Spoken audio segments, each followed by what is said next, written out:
Il est l'heure du journal sur la télévision togolaise. Madame, Monsieur, bonsoir et voici les titres. La campagne nationale de dissémination du Code des personnes et de la famille et du Code pénal revisé a pris fin cette semaine dans les plateaux. Une initiative du caucus des femmes parlementaires pour faire prendre conscience aux femmes de leurs droits et devoirs. Et puis les bonnes volontés se sont donné rendez-vous hier au Radisson Blu, hôtel 2 février, pour une œuvre caritative. Faire des dons pour voler au secours des populations vulnérables du pays. C'était à travers le dîner du cœur de l'ONG Afrique Karch. Voilà pour les titres, une fois encore, bonsoir. Fin de la campagne nationale de dissémination du Code des personnes et de la famille et du Code pénal revisé, initié par le caucus des femmes parlementaires. La région des Plateaux a été la dernière étape de cette sensibilisation destinée à faire découvrir, surtout aux femmes, ou leur mieux faire cerner leurs droits et devoirs grâce aux nouvelles dispositions de ces codes. Des précisions avec Augustin. Voici.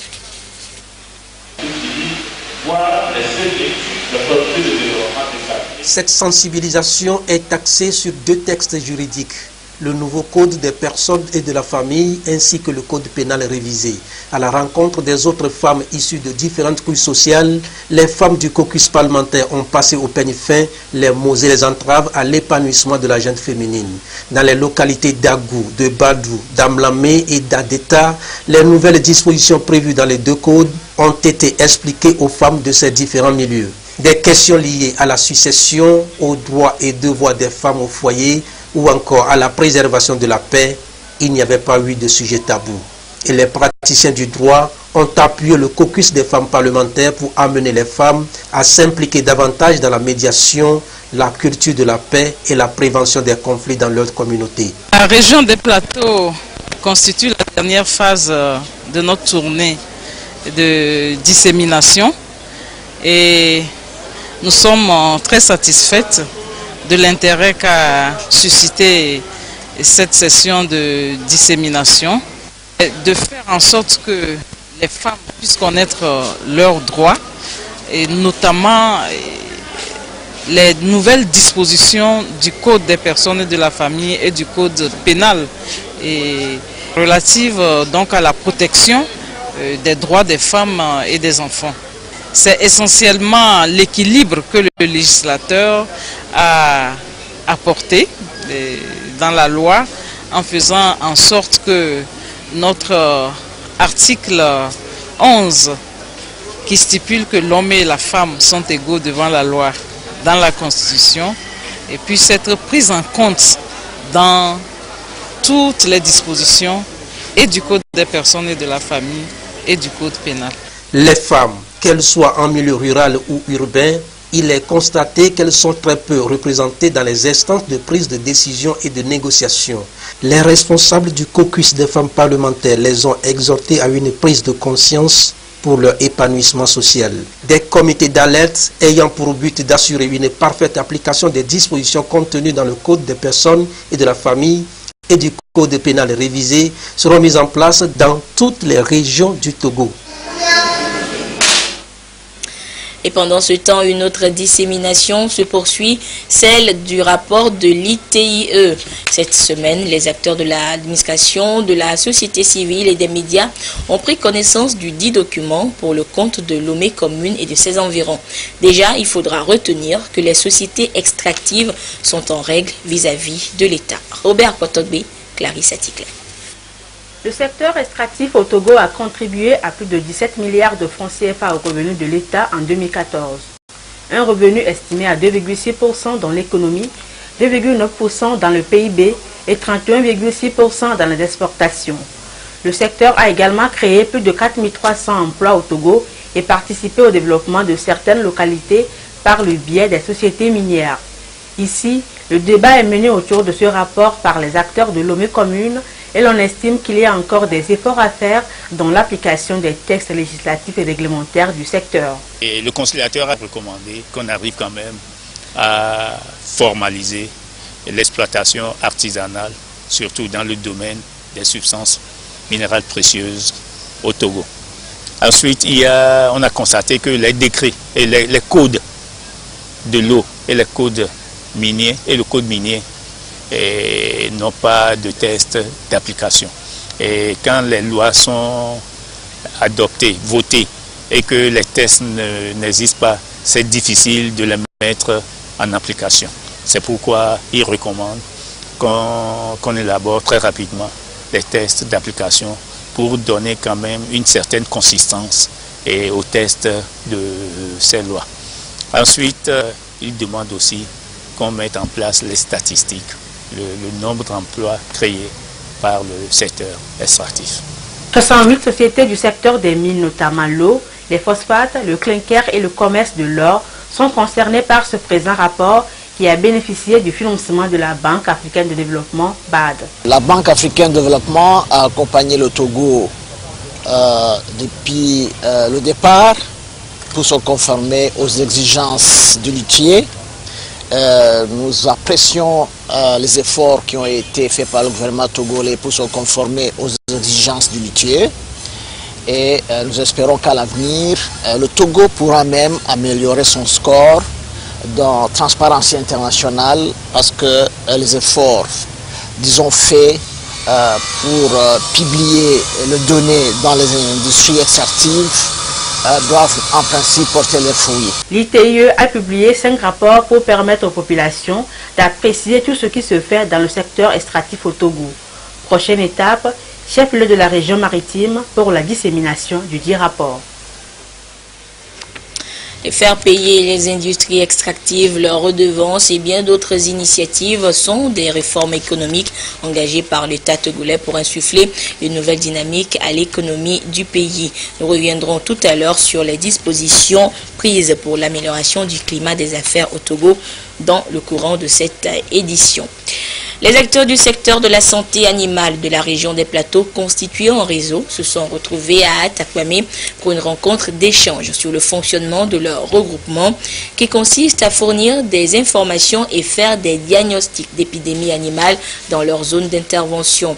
Il s'agit pour eux de renforcer leur plan d'action et définir d'autres stratégies à même de les aider à signaler en temps réel l'apparition d'une maladie pour mieux préserver la santé des animaux et par ricochet celle de l'homme.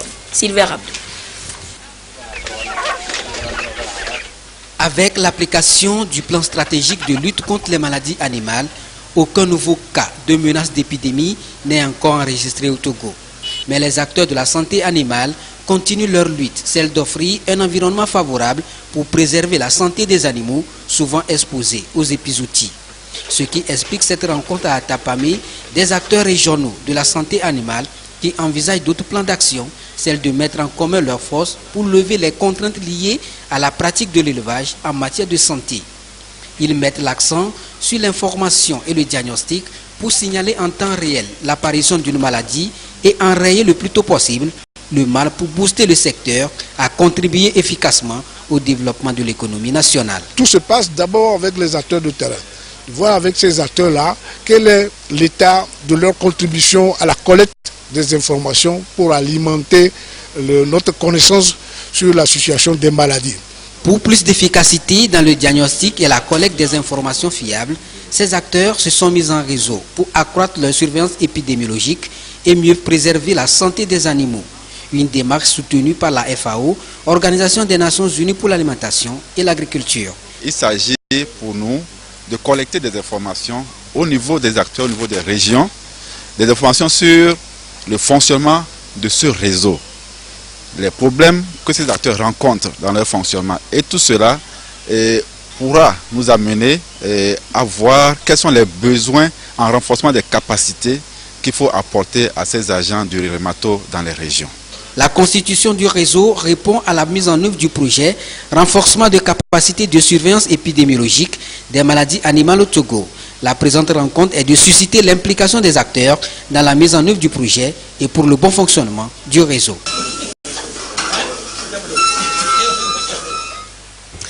On revient ce soir sur l'actualité d'hier samedi au Togo.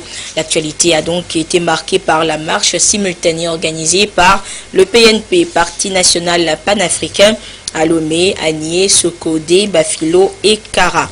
Et plusieurs informations ont circulé et continuent de circuler sur des incidents survenus durant ces manifestations, surtout dans la ville de Sokodé, dans la région centrale. Et nous sommes une fois encore sur ce plateau avec le directeur général de la police, le commissaire divisionnaire Koudouovo Teko. Mon commissaire, bonsoir. Bonsoir, madame. Alors, dites-nous un peu plus, qu'est-ce qui s'est réellement passé du côté de Sokodé? Merci, madame, pour l'opportunité que vous m'offrez encore ce soir pour faire la lumière sur les événements d'hier et particulièrement à Sokodé. Malheureusement, ces incidents ont causé 2 morts et plusieurs blessés. Je voudrais ici, au nom du gouvernement, présenter nos sincères condoléances aux familles éplorées et souhaiter prompte guérison aux victimes. Alors, mon commissaire, dans de pareilles circonstances, dans de pareilles situations, qu'avez-vous décidé? Et je voudrais tout d'abord vous rappeler que les rassemblements, les manifestations pacifiques sont autorisées au Togo, mais sont régies par la loi du 16 mai 2011. Et c'est donc conformément à cette loi que le 4 août 2017, le PNP a adressé au ministre de l'administration territoriale et des collectivités locales une demande de manifestation dans plusieurs villes du pays le 19 août.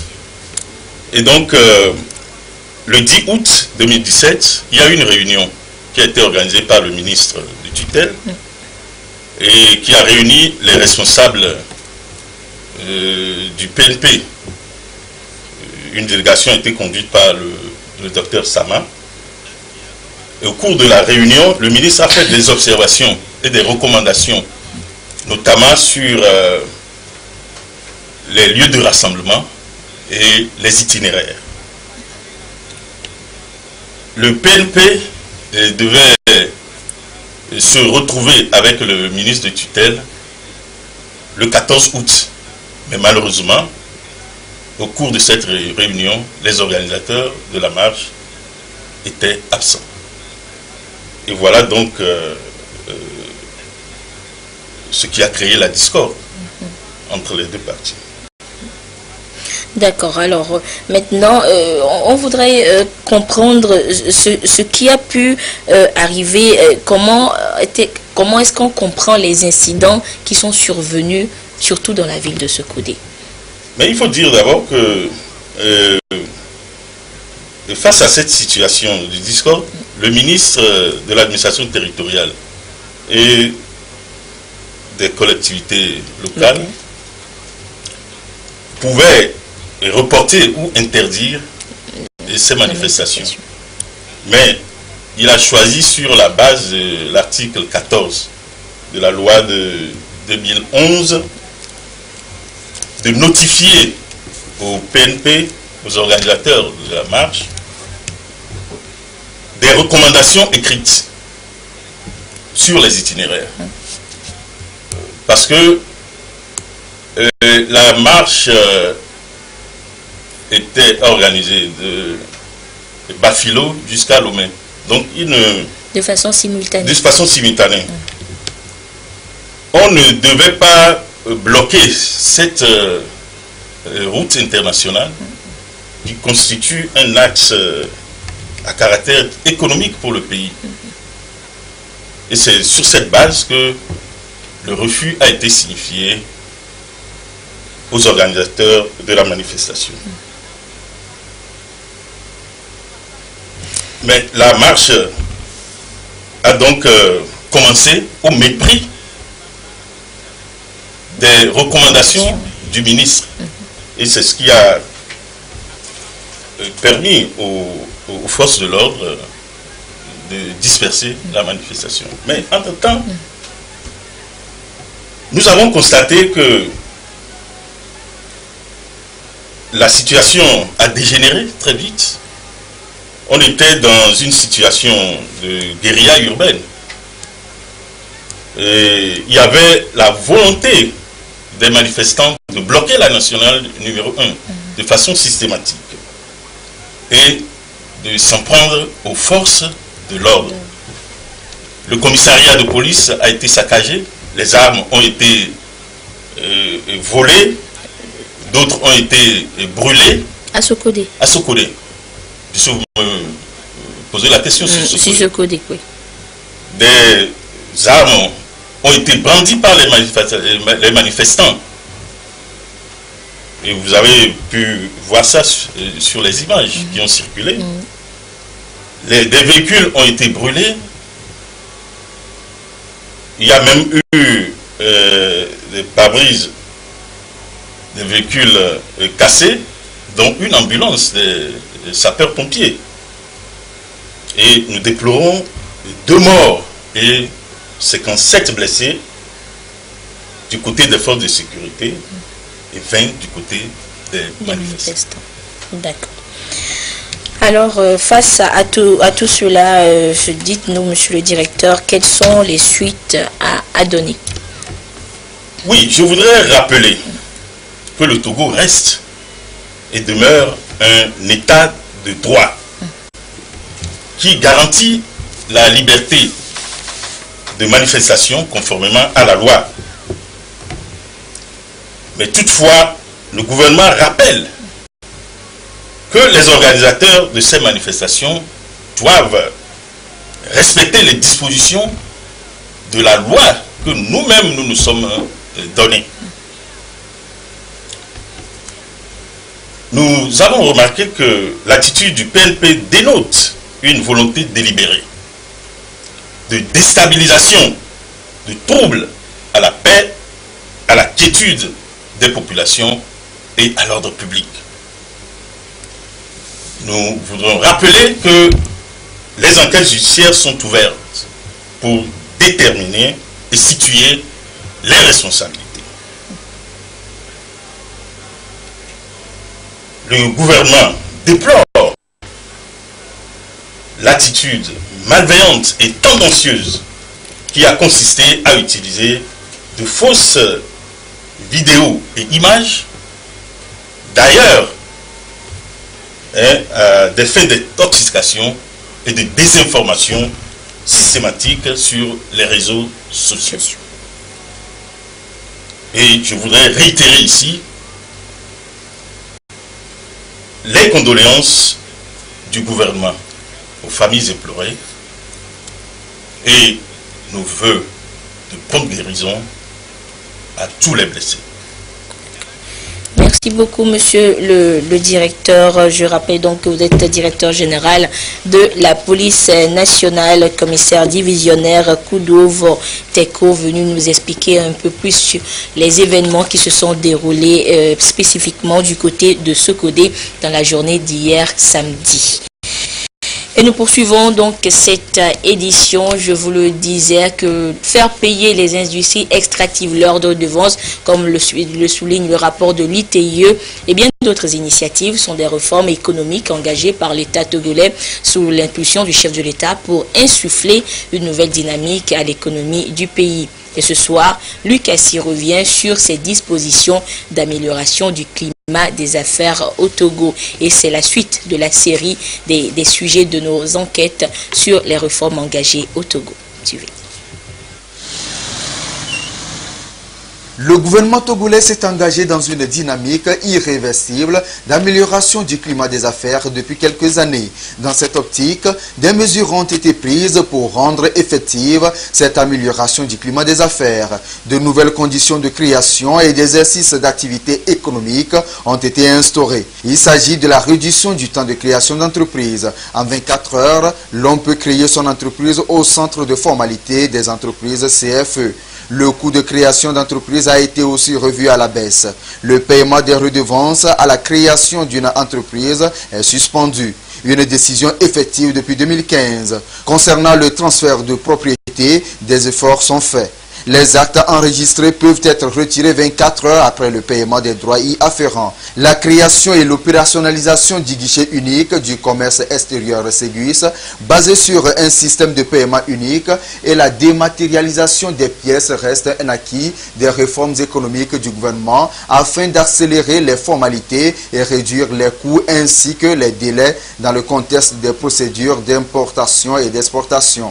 La fusion des deux régies financières du pays, notamment la douane et les impôts, a donné naissance à l'Office togolais des recettes, OTR. Avec la création de cette institution, beaucoup de réformes ont été opérées au niveau du paiement des impôts, telles que la possibilité pour les contribuables de payer dans les centres des impôts interconnectés, la mise en ligne du formulaire et bordereau de déclaration.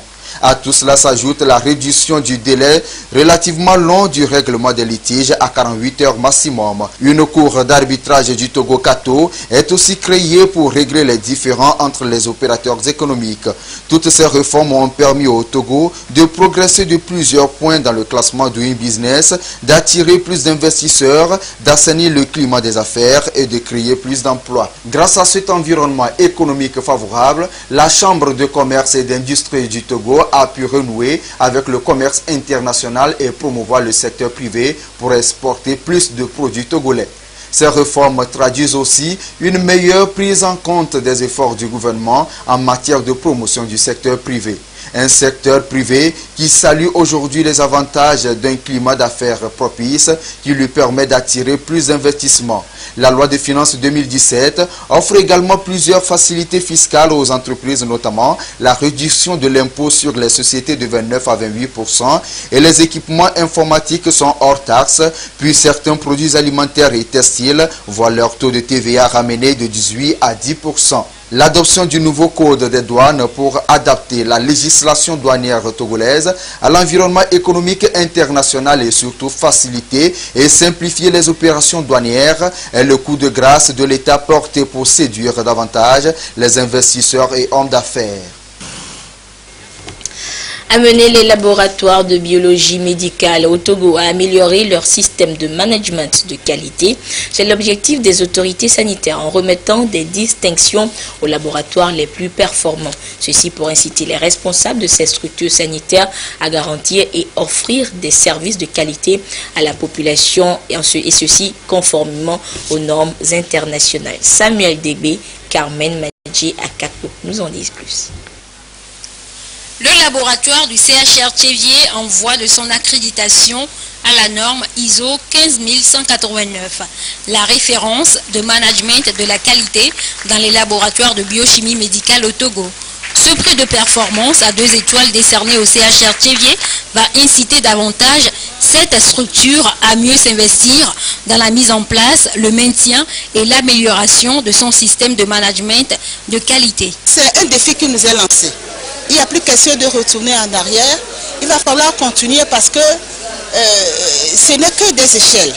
Normalement, pour arriver jusqu'au top, pour une accréditation, il faut aller à 5 étoiles. Il va falloir que nous continuions pas à travailler intensément pour avoir plus d'étoiles et arriver jusqu'à 5 étoiles. Pour qu'au moins on dise que dans le public, un service de santé publique a aussi une performance en qualité. C'est depuis septembre 2016 que la division des laboratoires du ministère de la Santé a conçu un programme de mentorship qui consiste à assurer un accompagnement de proximité aux laboratoires de biochimie médicale afin qu'ils puissent mettre en place leur système de management de la qualité. Pour la phase pilote, 7 laboratoires ont été identifiés. Après cet accompagnement qui a duré 6 mois, nous avons évalué et par rapport obtenu à l'audit de base, nous avons vu qu'il y a une amélioration significative au niveau de ces laboratoires et nous avons profité aussi pour les récompenser. C'est important, la culture de récompenser quand on fait bien. 3 autres laboratoires ont reçu des prix 1 étoile, 3 autres des prix d'amélioration des performances et 7 mentors ont reçu leur attestation de mentor. 14 autres laboratoires de biochimie médicale ont été enrôlés pour la phase d'extension pour une période de 6 mois à partir de juillet 2017. Cette initiative a reçu l'appui de la Fondation Mérieux de la France et du CDC Atlanta des États-Unis. L'autre actualité ce dimanche, c'est la République démocratique du Congo qui est touchée à son tour par un glissement de terrain. Un village de pêcheurs dans le nord-est du pays a été englouti. Et selon le vice-gouverneur de la province, on dénombre 200 morts. Un drame qui rappelle celui de la Sierra Leone il y a 6 jours qui avait fait plus de 400 morts. Et à Freetown, le macabre décompte se poursuit et c'est la course contre la montre pour retrouver les plus de 600 disparus. Et puis après plus de 3 mois d'absence, le président nigérian est rentré au pays hier samedi. Aucune information n'a filtré sur les réels soins reçus par le président Muhammadu Buhari à Londres. Il doit s'adresser aux Nigérians demain lundi à la télévision. Retour en page nationale avec ce dîner de cœur hier au Radisson Blu Hotel de février. Une idée de l'ONG Africarche pour mobiliser des fonds de bonne volonté pour venir en aide aux populations vulnérables du Togo. Retour sur la soirée avec ce reportage de Rich Degbé et Gérard Ladoudou. Un dîner de cœur pour sceller la solidarité de la diaspora africaine en faveur du développement. Un retour au bercail pour œuvrer dans le social au profit des couches vulnérables. Le dîner de cœur aujourd'hui a été initié pour collecter des dons. D'abord pour compléter le lancement d'un projet qu'on a déjà démarré à Kéléakata, qui est déjà à moitié accompli. C'est un village autonome complètement couvert en énergie solaire. Et un autre projet à Aloum, dans le nord, dans la préfecture de Doufelkou. On va construire un centre socio-éducatif avec un complexe sportif pour faire en sorte à ce que les jeunes puissent rester dans les villages et ne pas essayer d'aller prendre des pirogues et tout ça pour aller en Occident. C'est une situation qui fait honte à nous, autres frères de ce continent, qui sommes tout le temps confrontés à ces images.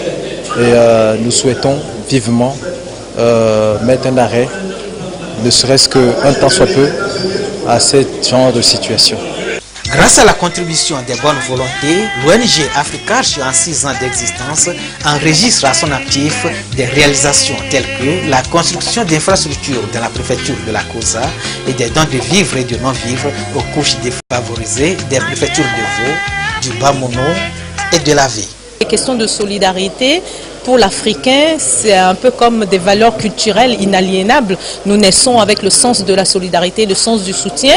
Et ceux qui sont aujourd'hui à des postes de responsabilité, à des fonctions élitistes, doivent savoir tendre la main à des populations qui sont beaucoup plus en situation de vulnérabilité. C'est pour ça que pour moi, c'est vraiment un plaisir et un bonheur d'être aux côtés de l'ONG Africarche pour apporter un peu plus de sourire et apporter un peu plus de bonheur dans la vie de ces populations qui ont besoin de notre attention, qui ont besoin de notre assistance, non pas de l'assistanat, mais de notre assistance pour les aider à s'autonomiser, pour les aider davantage à s'en sortir. Et c'est ce qu'on appelle souvent un peu le culte de la solidarité dans nos sociétés. La mobilisation des fonds interpelle donc chaque citoyen à apporter sa pierre à l'édifice de la nation. Les artistes togolais et ceux venus d'ailleurs dans toute leur diversité ont également fait leur part à cette soirée. Même se comporter comme un adulte, tu n'as qu'à montrer ton adultère. Je ne veux pas changer de vie. Je suis juste venu pour le gars.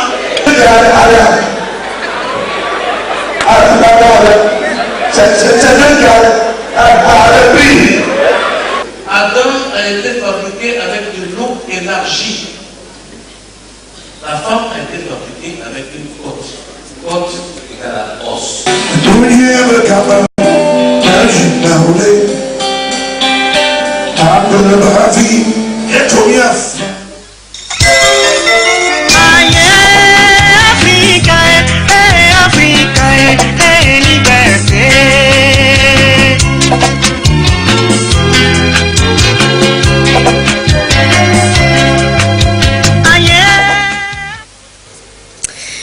La messe de ce dimanche était toute particulière pour les fidèles catholiques de la paroisse Notre-Dame sous la croix d'Agbalépé-Dogan.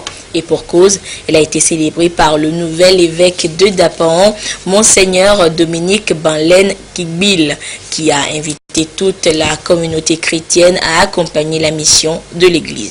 Yasmine Kodia, Ferdinand Diassoa. À la paroisse Notre-Dame sous la croix d'Agbalépé-Dogan, une messe ordinaire d'action de grâce qu'on célébrait à l'honneur de Dominique Balen Kigbil, le nouvel évêque de Dapaon, et 4 nouveaux prêtres de son diocèse. Des prières et louanges adressées à Dieu par la communauté chrétienne. Lors de son ordination, nous sommes tellement éloignés de Dapaon. Beaucoup n'ont pas pu faire le déplacement pour vivre cet événement de grâce. C'est pour cela que nous l'avons invité de venir à Lomé pour qu'ensemble nous puissions rendre grâce à Dieu pour ses bienfaits et lui en retour aussi avec les nouveaux prêtres de nous bénir. Le nouvel évêque de Dapaon s'est appesanti sur la notion de l'universalité du salut. Il a exhorté les fidèles chrétiens à plus d'engagement dans la société afin de semer partout la solidarité et l'amour. Ma maison, dit le Seigneur, s'appellera maison de prière pour tous les peuples. Même si, comme dit Saint Paul dans la deuxième lecture, si les païens ont obtenu miséricorde à cause de la désobéissance des fils d'Israël, ils conservent mystérieusement une place de choix dans le dessein de Dieu. Avant son ordination épiscopale le 14 février dernier, Dominique Kigbil occupait le poste de curé à la paroisse Saint-Pierre de Korbongo. Une nouvelle mission qui exige de lui la persévérance afin de mobiliser les fidèles et soutenir le diocèse de Dapaon pour l'affermissement de la foi des chrétiens et le développement.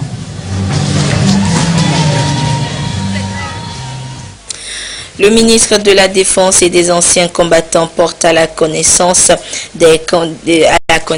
du public que les candidats au concours d'entrée à l'école du service de santé des armées de Lomé et Salles, session 2017, dont les noms sont à consulter et à découvrir dans le quotidien Togo Presse, sont déclarés admissibles.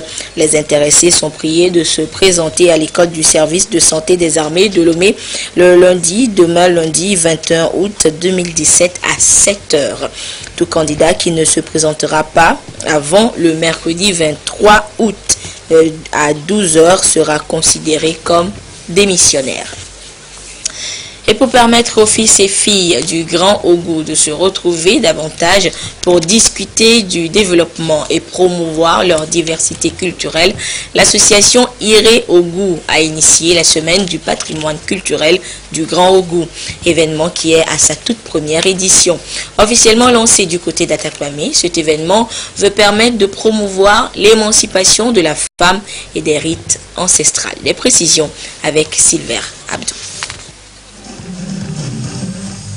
Des prestations de danse pour officiellement lancer la semaine du patrimoine culturel du Grand Ogo.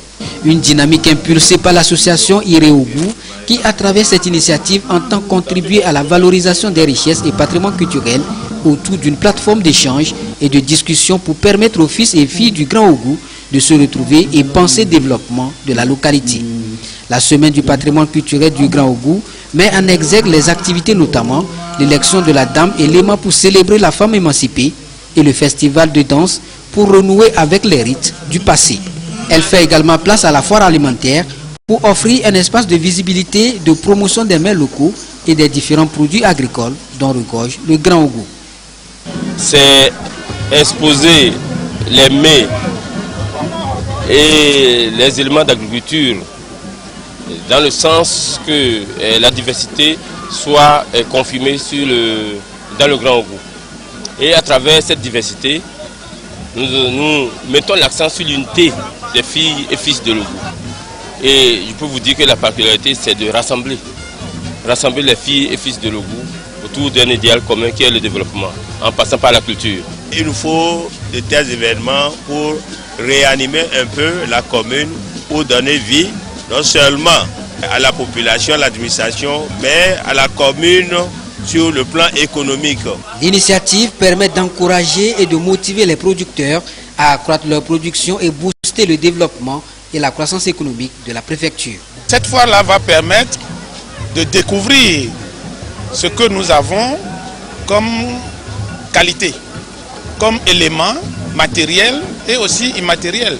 Je pense que c'est une joie pour nous et nous devons accompagner nos frères qui se vouent au travail de la terre, faire en sorte que ça puisse permettre d'arrêter l'exode rural, rendre plus professionnel le domaine pour que le paysan se sente fier de son activité.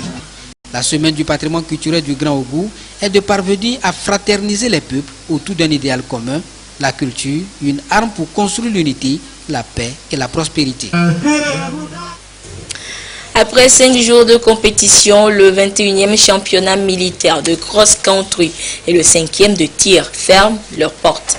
Des journées d'endurance qui ont été couronnées de récompenses diverses. La fin des championnats avec la correspondance de Désiré Aloy depuis le secteur militaire de Niouprouma.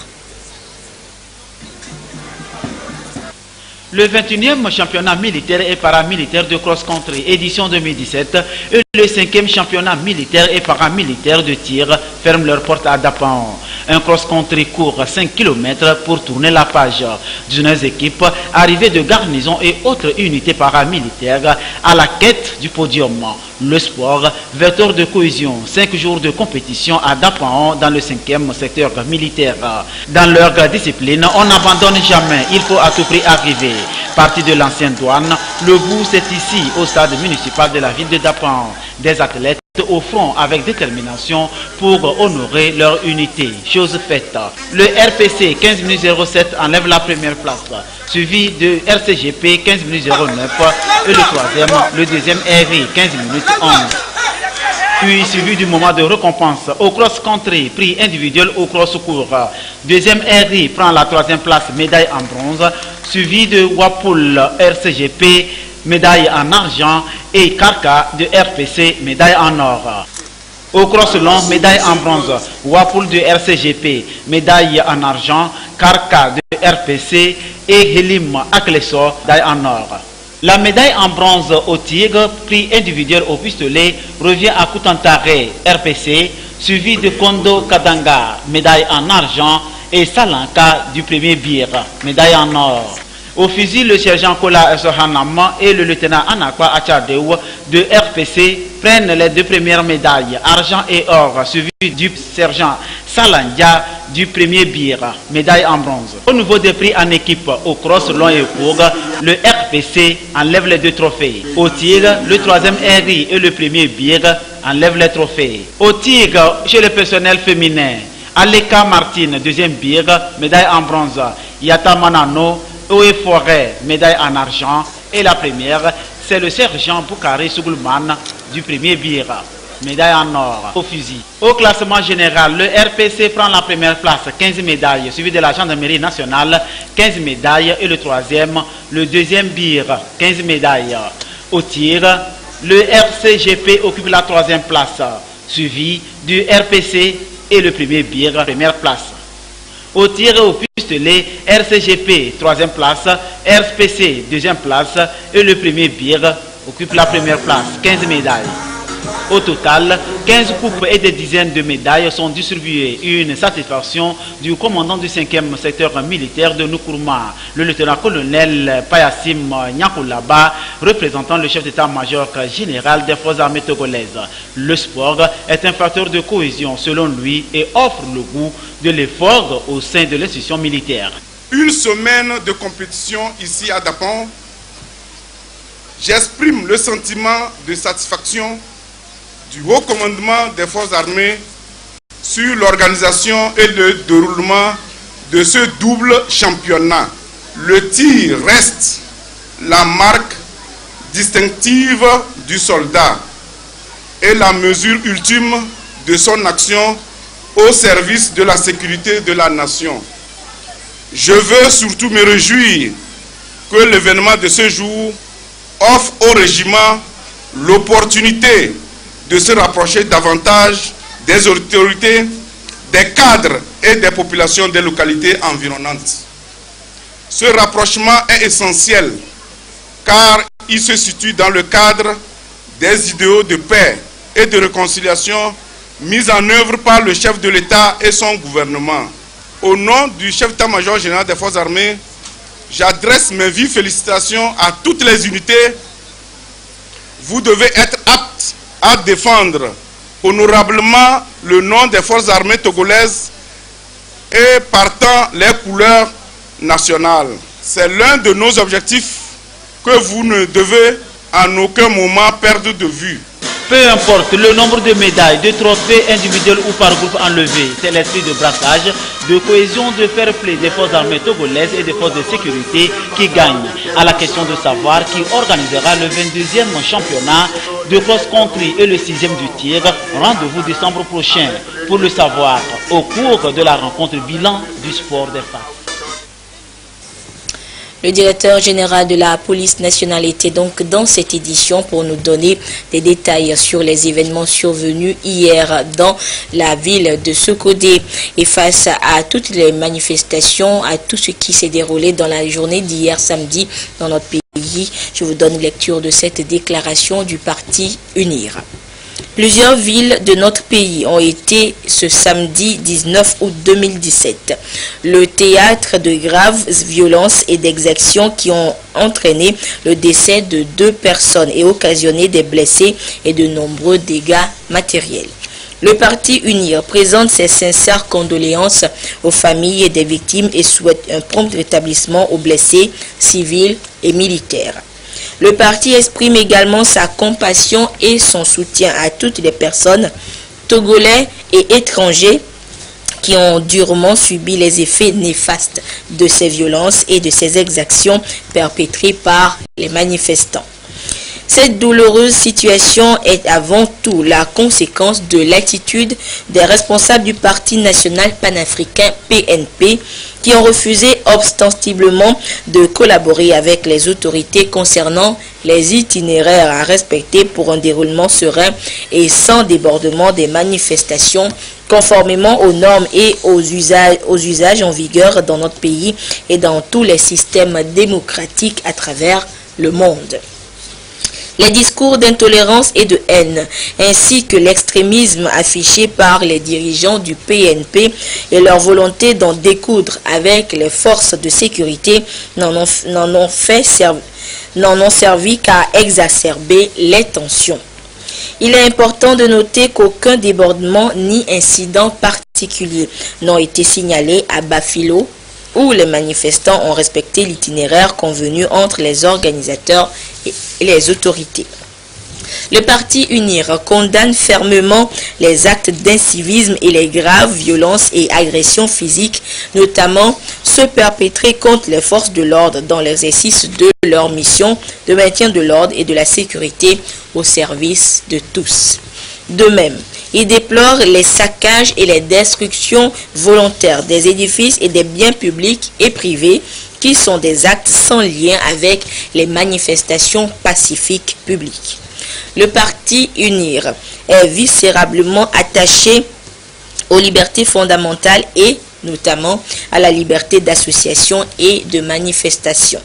Ces libertés doivent s'exercer cependant de manière pacifique, dans la légalité et le respect des principes et des idéaux de la République et de la démocratie tels que consacrés par notre Constitution. UNIR invite les partis politiques et les Togolais à cultiver l'esprit de fraternité et de tolérance et à s'abstenir de tout comportement et acte préjudiciable à la paix et à la sécurité qui nuisent au progrès économique et social et à l'unité nationale. Le parti UNIR continuera à œuvrer avec constance en vue de la consolidation du processus de réconciliation nationale et pour un aboutissement rapide des réformes politiques engagées par le président de la République et le gouvernement dans un esprit de dialogue et de concertation. Fait à Lomé le 20 août 2017, Union pour la République UNIR. Nana Média Culture et ses partenaires lancent la deuxième édition du concours Reine de beauté. Un concours de beauté pas comme on se l'imagine. Les candidates, ce sont des patronnes de salons de coiffure et de couture. En clair, celles qui ont pour profession de célébrer la beauté. Dédé Koussao, Carmen Madji, Akako. Deuxième édition concours Reine de la beauté.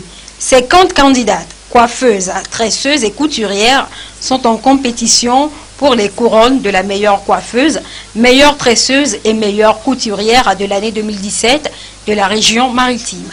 Les épreuves pour chaque catégorie consistent à réaliser des modèles typiquement anciens. Les tresseuses sont retournées aux sources pour faire ressortir un modèle africain et les coiffeuses ont fait ressortir la beauté de la femme avec cette coiffure nattée. On a fait un bouquet de fleurs. C'est facile à faire parce que j'ai l'habitude de les réaliser dans mon salon. Ça sert bien, surtout pour la couture.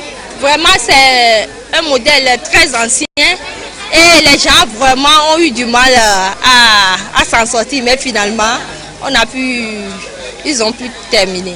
L'initiative vient de Nana Média Culture qui compte ainsi revaloriser ces secteurs d'activité et lutter contre le chômage. Nous avons initié ce concours-là, nous sommes à la deuxième édition, pour permettre à ces trois secteurs de retrouver leur lettre de noblesse. Il n'y a aucun frais à payer pour cette compétition, dénommée à 5AC. L'autre aspect, c'est la prise en charge totale des mannequins. Nous voulons retourner à la source. Et c'est des modèles anciens qui ont été imposés aujourd'hui. Nous allons poursuivre notre périple dans les autres régions. On gagne des prix en nature. Nous avons dans la cagnotte près de 5 millions à distribuer aux lauréates lors de la finale. 24 candidates ont été retenues pour la demi-finale, 10 pour la catégorie couture, 10 pour la tresse et 4 pour la coiffure. La grande finale est prévue pour le 16 septembre prochain et va réunir les gagnants des 5 régions du pays. Et voilà, c'est sur ces belles images que se referme cette édition, quelque peu longue, l'actualité oblige. Merci de votre fidélité à la télévision togolaise. À 22h30, vous serez en compagnie de Adolphe Paka pour la dernière édition du journal. Au revoir.